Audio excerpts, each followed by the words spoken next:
ভগবান যে উৎসব করে কোথাও শুনেছেন যে ভক্তের প্রাণ দিবসে ভগবান উৎসব করছেন। জগতে এমন অপূর্ব লীলা আর কোন ভগবান করেছে বলুন দেখি।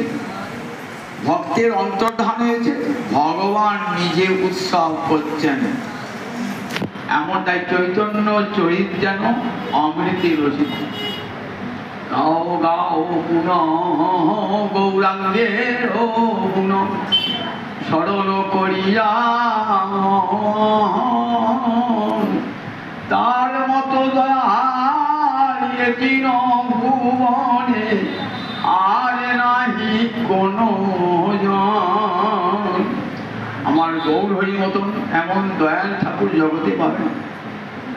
ভক্তের বিরহে কাঁদছেন, ভক্তের বিরহে চোখের জল ফেলছেন, ভক্তের জন্য ভিক্ষা করছেন, ভক্তের জন্য মহা মহোৎসব করছেন।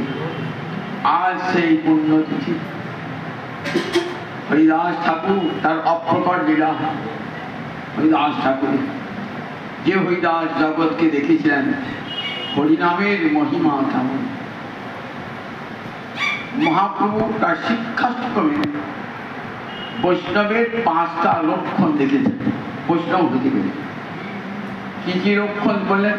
তৃণাদপি শুনিছেন তরুণীব সহিষ্ণুনা অমানিনা মানদেন কীর্তনীয় সদা হরি।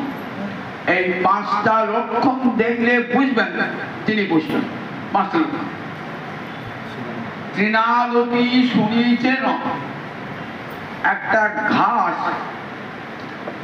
দেখুন সেও কিন্তু গোবিন্দ সেবায় লাগে। কিরকম করে? প্রত্যক্ষ না হলে পরোক্ষে সে গোবিন্দ সেবা করে।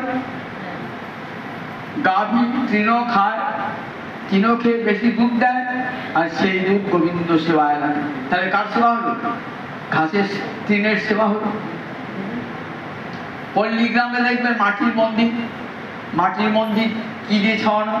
পাকা তো ছাদ নাই, সেখানে কি দিয়ে? খড়ের ছাদ দিয়ে। সেও তৃণ, তাহলে সেও ভগবানের সেবা করছে। রোদ বৃষ্টি থেকে ভগবানের সেবা করছে।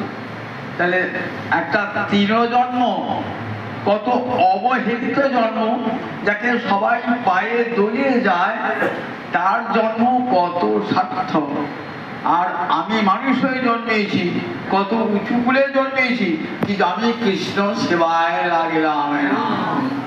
আমার একটা ইন্দ্রিয় কৃষ্ণ সেবায় লাগলো না। যদি এইরকম মনে হয় যে সত্যি